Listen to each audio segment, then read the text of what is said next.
What would you do if you discovered a room in your house that wasn't supposed to exist? This isn't some fictional ghost story or a movie script. It's a real account, a chilling experience someone had after moving into what seemed like a dream home. They uncovered a secret so haunting that it still lingers in their life today. Imagine living in a newly renovated, 100-year-old house.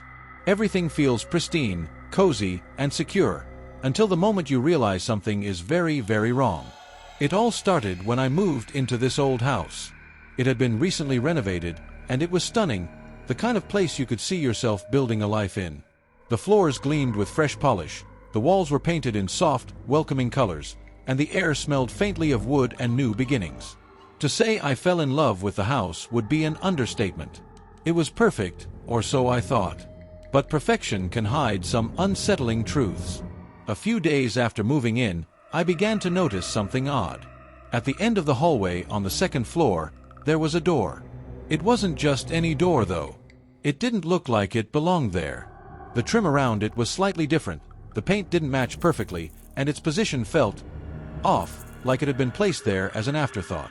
Curious, I checked the floor plans that had come with the house. My stomach dropped. That door wasn't supposed to exist. At first, I thought it might have been a mistake during the renovation. Maybe the contractors had built an extra closet and forgotten to update the plans.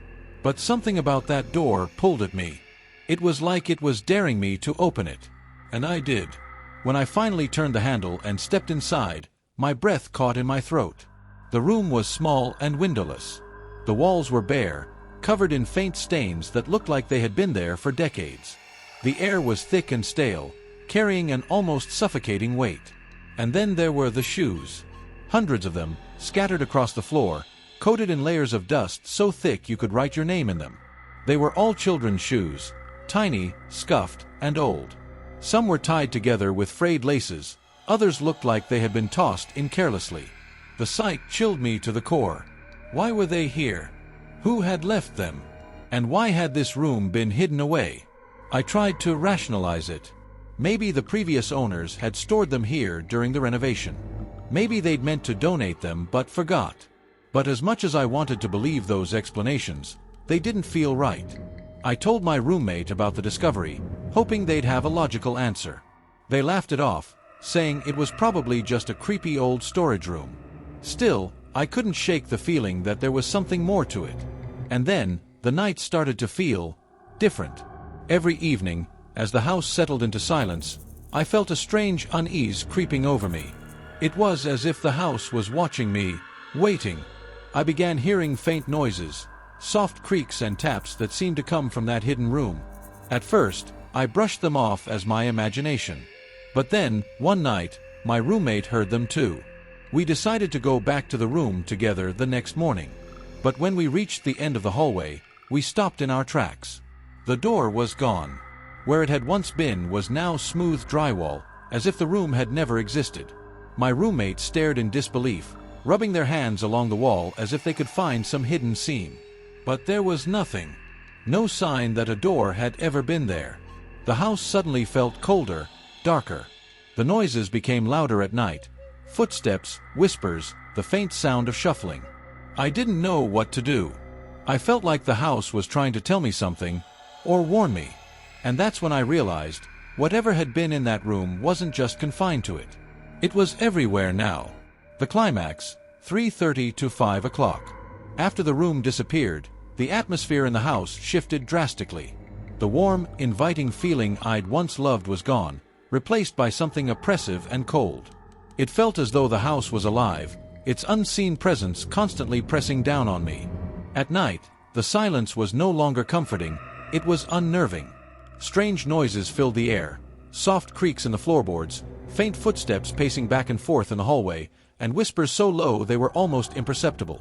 I'd lie in bed, staring at the ceiling, willing myself to sleep while every muscle in my body remained tense. Then one night, something happened that I'll never forget. I woke suddenly, my heart pounding in my chest. At first, I couldn't tell why. The room was dark, the air still. But then, I heard it, the unmistakable sound of shuffling footsteps right outside my bedroom door. My breath caught in my throat. I strained my ears, praying I'd imagined it. But the sound came again, slow, deliberate, and impossibly close. I wanted to scream, to run, to do anything but lie there frozen in terror. My heart raced as the shuffling stopped, replaced by an eerie silence. I finally summoned the courage to reach for the lamp on my nightstand. As the room flooded with light, I realized the footsteps had stopped. But I wasn't alone. When I opened the door to check the hallway, it was empty. There was no one there. The air was heavy with a faint, sickly smell, dust and leather, like those old children's shoes from the room that had vanished. My stomach churned as I stepped back into my bedroom and locked the door, praying for morning to come. The footsteps came again that night, and every night after. But I never opened the door again. It didn't take long for me and my roommate to decide we couldn't stay in that house any longer.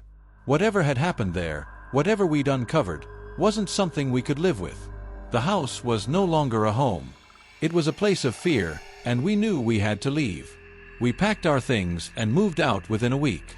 But even after leaving, the memories haunted me. I couldn't shake the feeling that something had followed me.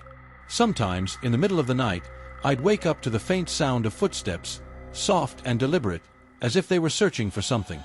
I'd tell myself it was just my imagination, the lingering effects of a traumatic experience. But deep down, I wasn't so sure. I still think about that room sometimes. What was it? A forgotten relic of the past? A portal to something darker? Were the shoes left behind by the children who once lived there, or something far more sinister? The questions remain unanswered, and maybe that's for the best. Some things, I've learned, are better left forgotten.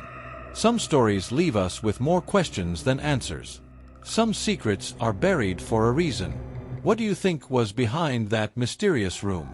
If you enjoyed this creepy narration, don't forget to like this video, share it with someone who loves a good scare, and subscribe for more stories that will keep you on the edge of your seat. And remember, sometimes the scariest things aren't the ones we can see, but the ones we can't.